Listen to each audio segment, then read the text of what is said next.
Articles. There are two types of articles: definite, indefinite articles. Definite articles, the. Indefinite articles, an और A. इसके कुछ rules हैं. तो rule number 1, to emphasis on someone और something. If you want to emphasis on someone और something, so we can use the. For example, he was the same boy that I saw yesterday. ये वही लड़का था जिसको मैंने कल देखा था. तो यहाँ पर हम बात क्या कर रहे हैं, एक स्पेसिफिक बॉय की बात हो रही है यहाँ पे. द सेम बॉय, वो जिसे मैंने कल देखा था. इन जनरल हम वैसे बॉय यूज़ करते हैं, लेकिन यहाँ पर एक पर्टिकुलर पर्सन को एम्फेसाइज कर रहे हैं, उस पर महत्व दे रहे हैं, इसलिए यहाँ पे द यूज़ हुआ है. सेकंड एग्जांपल है, this is the lamp I told you about. ये वही लैम्प है जिसके बारे में मैंने तुम्हें बताया था. तो द लैम्प, स्पेसिफिकली हम किसी के ऊपर एम्फेसाइज कर रहे हैं, इसलिए यहाँ पर यूज़ हुआ है the lamp. Second example, before the rivers seas and ocean. हम बिफोर रिवर्स के नाम के पहले सी और ओशन के नाम के पहले आर्टिकल्स यूज़ करते हैं, डेफिनेट आर्टिकल्स, क्योंकि ये डेफिनेट हैं. The Ganga, the Ganges, the Arabian sea and the Indian ocean. Third rule है, before the books of administrative importance. जो प्रशासनिक महत्व की किताबें होती हैं, हम उनके नाम के आगे द यूज़ करते हैं. For example, the constitution of India, the Indian penal code, etcetera. फिर हुआ बिफोर माउंटेन रेंजेस. जैसे कि हम माउंटेन रेंज, जो भी पर्वत श्रेणियाँ होती हैं, उनके नाम के आगे द लगाते हैं, जैसे कि the Alps, the Himalayas, etcetera. अब बात करते हैं पांचवें रूल की, जिसका नाम बिफोर द आइलैंड क्लस्टर्स. जो भी आइलैंड्स होते हैं, द्वीप, उनके नाम के आगे भी हम क्या लगाते हैं, द. जैसे the Andaman and Nicobar island, the Lakshadweep and the Lakshadweep island. अब है सिक्स रूल, बिफोर वाटरफॉल्स. जो वाटरफॉल के नेम होते हैं, हम उनके नाम के आगे भी द यूज़ करते हैं, जैसे कि द दैत सागर fall, the Niagara fall, etcetera. Seventh rule, before the man made wonders. जो भी मैन मेड वंडर्स है हमारे वर्ल्ड में, उनके नाम के आगे. फॉर एग्जांपल, द इमाम बाड़ा, द ताजमहल. आप ऐसे भी बोल सकते हैं, द रेड फोर्ट. एग्जाम्पल के लिए आप आगे कुछ भी लगा सकते हैं, the Eiffel tower, etcetera, the white house, etcetera. जो भी वंडर्स हैं वो. एट्थ में है, before buildings of administrative importance. जो भी एडमिनिस्ट्रेटिव इम्पोर्टेंस की बिल्डिंग्स हैं वो, the supreme court of India, the legislative assembly, etcetera. फिर है ninth rule, before designations of administration. जो भी प्रशासन में पद होते हैं, उनके नाम के आगे, जैसे कि the president, the chief justice of India, etcetera. अब है tenth rule, before nationality in plural. अब प्लूरल्स के लिए, नेशनैलिटी को दिखाने के लिए, जैसे इंडियन, द इंडियन नहीं बोलेंगे, लेकिन इंडियंस. तो यहाँ पे प्लूरल हो गया ना, यहाँ पे काफ़ी सारे लोगों की बात हो रही है कि बहुत सारे भारतीय. तो इसी तरीके से the Indians, the Americans, etcetera. Eleventh rule बोलता है, before the proper noun being used as a common noun. अब बिफोर प्रॉपर नाउन, जो भी प्रॉपर नाउन होते हैं और be use as a common noun. जैसे Virat is the Sachin Tendulkar of the todays, etcetera, of the today. हम बोलते हैं जो विराट है वो सचिन तेंदुलकर है आज का, क्योंकि अब सचिन तेंदुलकर जी नहीं खेलते हैं, लेकिन सचिन तेंदुलकर उस टाइम पर एक बहुत इम्पॉर्टेंट बैट्समैन थे और फील्ड में काफ़ी अच्छा काम किया था. अब tenth, before a musical instrument. जैसे कि द गिटार हुआ, द वायलिन हुआ, एट्सेट्रा. अब before the universal bodies, the sun, the earth. आप लगा सकते हैं the moon, the Jupiter, the Mars, the Saturn, etcetera. 14 rule की बात करेंगे, बिफोर द मीडिया डिवाइसेस. जैसे कि the radio, the television, etcetera. अब यहाँ पर है बिफोर शॉर्ट फॉर्म्स. जितनी भी शॉर्ट फॉर्म्स होती हैं, हम उनके आगे भी द लगाते हैं. Definite article, the CBI, the CID, etcetera. अब before the type of government. अब किस टाइप की गवर्नमेंट है, उसके आगे the republic of India, the United States of America. हम कभी ये नहीं बोलेंगे the India, the America, no.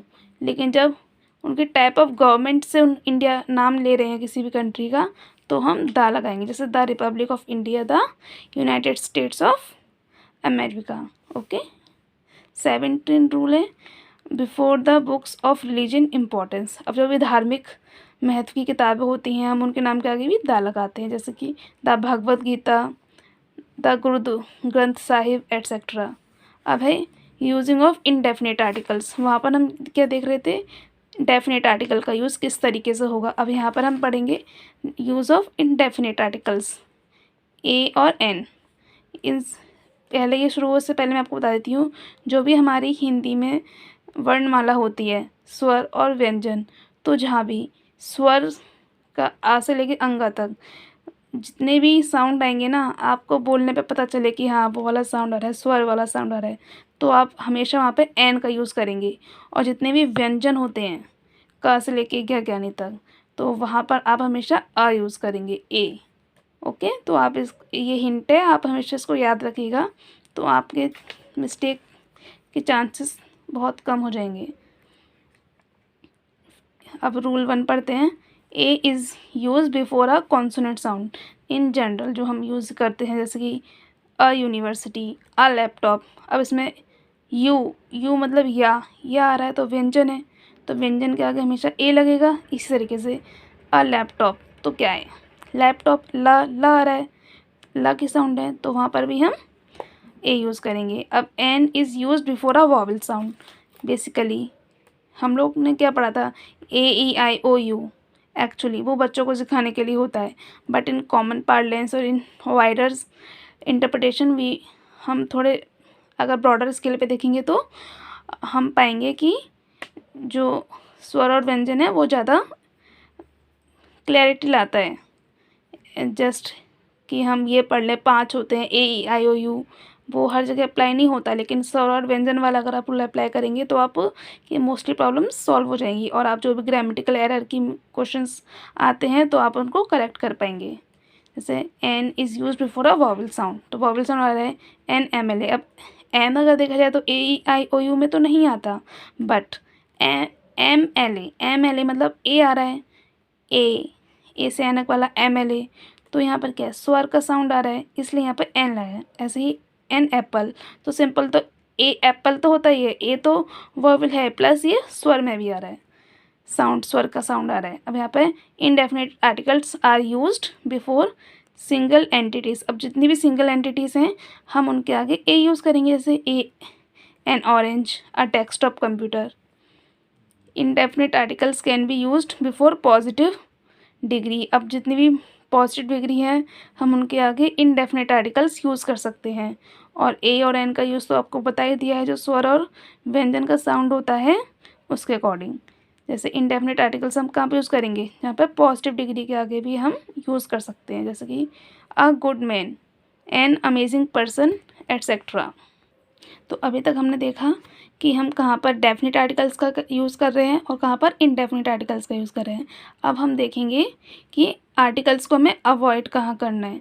तो before proper noun and material noun in general, जो भी प्रॉपर नाउन होते हैं, जो भी मटेरियल नाउन होते हैं इन जनरल, तो हम उनके आगे आर्टिकल्स का यूज़ नहीं करेंगे। For example the Mahatma Gandhi, a gold, तो हम यहाँ पर कभी भी नहीं करेंगे। तो ये प्रॉपर नाउन हो गया महात्मा गांधी, और एक मटेरियल नाउन जैसे कि गोल्ड, तो हम उनके आगे कभी भी आर्टिकल्स यूज़ नहीं करते हैं। तो यहाँ पर करेक्ट फॉर्म क्या हो जाएगी, महात्मा गांधी एंड गोल्ड। ये इस तरीके से लिखा जाएगा, इनके आगे कभी भी हम आर्टिकल्स यूज़ नहीं करेंगे, ना द और ना ही ए और एन, कुछ भी नहीं। अब before the name of the festivals we have to avoid articles, हमें आर्टिकल का यूज़ नहीं करना है फेस्टिवल के नेम के आगे। ऐसे एग्जाम्पल है द दिवाली, द होली, तो गलत, हम कभी भी ऐसे नहीं बोलेंगे राइट द ऐसे ऑन द दिवाली, तो ये हमेशा गलत होगा। हम क्या बोलेंगे, दिवाली और Holi, simple. Before regular meals, before regular meals के लिए example the lunch, the dinner. अब जो भी रेगुलर मील्स सब ले रहे हैं, डिनर, लंच, ब्रेकफास्ट, हम उनके आगे कभी भी द नहीं लगाएंगे, हम कभी आर्टिकल्स की यूज़ नहीं करेंगे, हम वहाँ पर सिंपली बोलेंगे लंच और डिनर। ओके, तो we can use articles when hosted. The lunch hosted by president was amazing. जो भी लंच होस्ट किया गया प्रेसिडेंट के द्वारा बहुत अमेजिंग था। तो हमने यहाँ पे क्या द यूज़ किया ना, ठीक है। द लंच होस्टेड बाय ये अलग है थोड़ा सा, क्योंकि ये एक्सेप्शन है। जैसे कि यहाँ पे जब बता ही रहा है वो कि जब अगर होस्ट किया जाएगा तो हम वहाँ पे द यूज़ कर सकते हैं, इसलिए हमने यहाँ पे द लंच यूज़ किया है। अदरवाइज़ जब हम नॉर्मली कोई सेंटेंस फ्रेम करेंगे तो हम जो एक रेगुलर मील की बात कर रहे होंगे वहाँ पर, तो वहाँ पर हम लंच और डिनर ब्रेकफास्ट सिंपली बोलेंगे। हम वहाँ पर द लंच या द ब्रेकफास्ट द डिनर नहीं यूज़ करेंगे। आई होप आपको ये समझ में आ गया होगा। Thank you.